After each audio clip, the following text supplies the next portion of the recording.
Nuestra última clase del tema de tejido conjuntivo común se refiere a la clasificación de dicho tejido.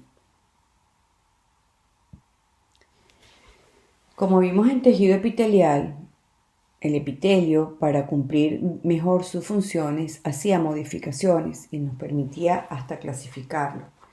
Y vimos cómo los epitelios simples protegían, pero tenían como más función la absorción. Si queríamos mejorar la función de protección, entonces aparecía la estratificación o la queratinización. Por otro lado, la formación de kinetocilios ayudaban en el proceso de protección, o la formación de estereocilios como actuaba como receptor o en la absorción en los órganos cuya función fundamental es la absorción, como el intestino. Entonces aparecían los cambios como las válvulas conniventes, las vellosidades y las microvellosidades seriadas. Y finalmente, cuando hay la diferenciación a la secreción, las células adquirían la capacidad de elaborar un producto para la secreción. Ahora bien, ¿qué pasa en el tejido conjuntivo común? Las características que va a tener el tejido conjuntivo va a variar de acuerdo a su localización, y esto está en relación con la función principal que tiene dicho tejido en ese lugar. ¿En qué se basa la clasificación? Se basa en cómo varían los componentes del tejido, es decir, la célula y los elementos de la sustancia intercelular, para constituir las diferentes variedades de tejido conjuntivo. La base fundamental para esta clasificación es el predominio o no de las fibras colágenas. Si no hay un predominio franco de las fibras colágenas, el tejido se denomina tejido conjuntivo laxo. Cuando predomina francamente las fibras colágenas, el tejido se denomina tejido conjuntivo denso. Entonces la clasificación grande está basada en el predominio o no de las fibras colágenas. Si no predomina, es tejido conjuntivo laxo. Si predomina, es tejido conjuntivo denso. Con relación al tejido conjuntivo laxo, este se caracteriza por la presencia de abundantes células, haces colágenos finos y escasos, abundante vascularización y sustancia amorfa. Estas dos últimas características le permiten al tejido conjuntivo laxo cumplir con la función de permitir o facilitar la difusión de la sustancia nutritiva, el oxígeno, en el intercambio con las sustancias de desecho y dióxido de carbono. ¿Dónde encontramos el tejido conjuntivo laxo? En primer lugar, ya lo hemos estudiado, se encuentra siempre subyacente o rodeado de los epitelios de revestimiento y glandular, constituyendo lo que conocemos como corion o tejido conjuntivo subepitelial o parte del estroma de las glándulas. Este tejido conjuntivo aquí es muy importante porque permite la nutrición de los epitelios, que recordamos son avasculares, y representa el primer lugar donde ocurren las respuestas inflamatorias e inmunológicas de nuestro organismo. En segundo lugar, lo vamos a encontrar constituyendo el endomicio y el endoneuro de músculo y nervio respectivamente. Además, lo vamos a encontrar constituyendo la adventicia de los órganos. ¿Cuáles son las variedades o la clasificación del tejido conjuntivo laxo? Lo vamos a clasificar partiendo del predominio de alguno de los componentes que le constituyen. Cuando predomina la sustancia amorfa, el tejido conjuntivo laxo es de la variedad mucosa, haciendo la salvedad que en Ross considera el tejido conjuntivo mucoso una variedad del tejido conjuntivo embrionario.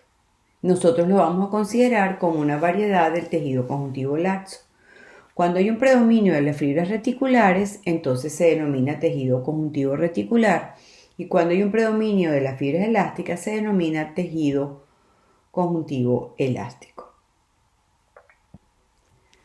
El tejido conjuntivo mucoso se caracteriza por encontrarse en el cordón umbilical, y desde el punto de vista histológico hay un predominio de la sustancia intercelular amorfa, la cual es rica en ácido hialurónico. Tiene un aspecto gelatinoso y recibe el nombre de gelatina de Wharton. En los preparados histológicos, la zona que corresponde a la sustancia amorfa no se tiñe, y esto trae como consecuencia que las células puedan verse con gran facilidad sus prolongaciones, como lo podemos apreciar aquí, y se ven delgadas fibras colágenas y reticulares. El tejido conjuntivo reticular recibe este nombre por el predominio de las fibras reticulares y se caracteriza por distribuirse en los órganos hematopoyéticos constituyendo su estroma. Funciona a manera de una malla donde se apoyan las células del sistema hematopoyético. Lo vemos en el vaso, la médula ósea, ganglio linfático y además lo podemos ver en el estroma del hígado. El tejido conjuntivo elástico por el predominio de las fibras elásticas, y de acuerdo a cómo se dispongan las fibras elásticas tenemos que tiene dos disposiciones, ligamentoso o membrana fenestrada. El ligamentoso lo vamos a poder encontrarlo en el ligamento cervical posterior y en el ligamento amarillo. La membrana fenestrada es la disposición de estas fibras elásticas de formar a manera de láminas con perforaciones, y esto lo vamos a ver en la túnica media de las arterias. Con respecto al tejido conjuntivo denso, como ya dijimos, hay un predominio franco de las fibras colágenas y se caracteriza, a diferencia del conjuntivo laxo, por su escasa vascularización, escasa cantidad de sustancia amorfa, poca celularidad, principalmente fibroblastos, y gruesos haces colágenos. Según la disposición de estos gruesos haces colágenos, tenemos que el tejido conjuntivo denso puede clasificarse en conjuntivo denso, irregular o no modelado, en el cual los haces de fibra colágena se disponen en todos los sentidos, o conjuntivo denso, regular o modelado, en el cual los haces colágenos se disponen paralelos unos a los otros. El tejido conjuntivo denso no modelado, los haces de colágena se disponen entremezclados, hay una menor proporción de fibras elásticas y reticulares, células escasas, principalmente fibroblastos. Este se ubica a continuación del tejido conjuntivo laxo a modo de condensación del mismo, donde encontramos el tejido conjuntivo irregular. En la capa profunda de la dermis, en el corio de algunos órganos, perineuro y epineuro, en el perimicio y el epimicio, en el epitendón y el peritendón y en la cápsula de órganos y de articulaciones.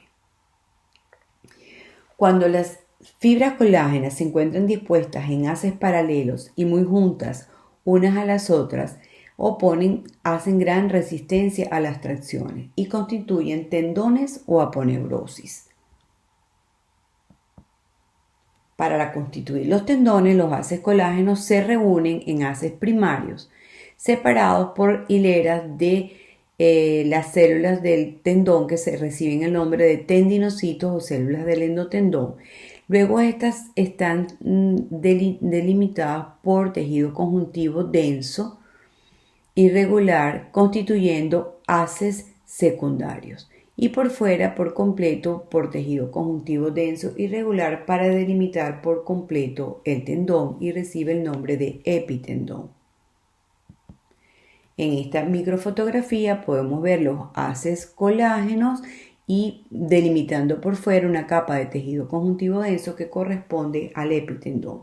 Si ponemos un poco más de aumento vamos a ver el peritendón, que corresponde al tejido conjuntivo denso que delimita un haz secundario, y dentro del haz secundario están las fibras colágenas separadas por los núcleos de las células del endotendón. De esta manera entonces hemos visto las dos grandes clasificaciones del tejido conjuntivo común, que es tejido conjuntivo laxo o denso, basado en el predominio o no de las fibras colágenas. En esta microfotografía, que corresponde a un corte de glándula mamaria inactiva, podemos identificar los dos tipos de tejido conjuntivo grandes que hemos aprendido. Esto corresponde a un lobulillo de la glándula mamaria y esto al tejido interlobulillar. Alrededor de los ductos mamarios vamos a ver un tejido rico en donde no hay un predominio de los haces colágeno. Estamos viendo sustancia amorfa, una gran celularidad, se ven vasitos sanguíneos. Esto corresponde a tejido conjuntivo laxo.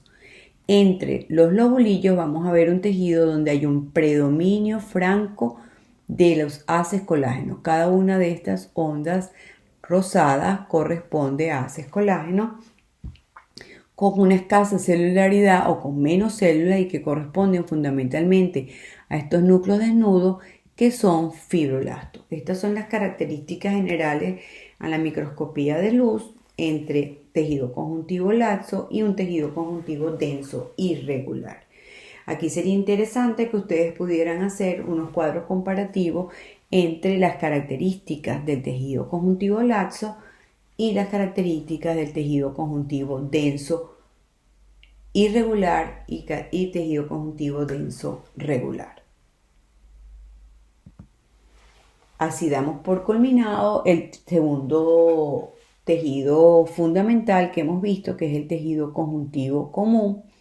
Vamos a dar comienzo entonces el estudio en nuestra próxima clase del tejido conjuntivo especializado y comenzaremos con tejido adiposo.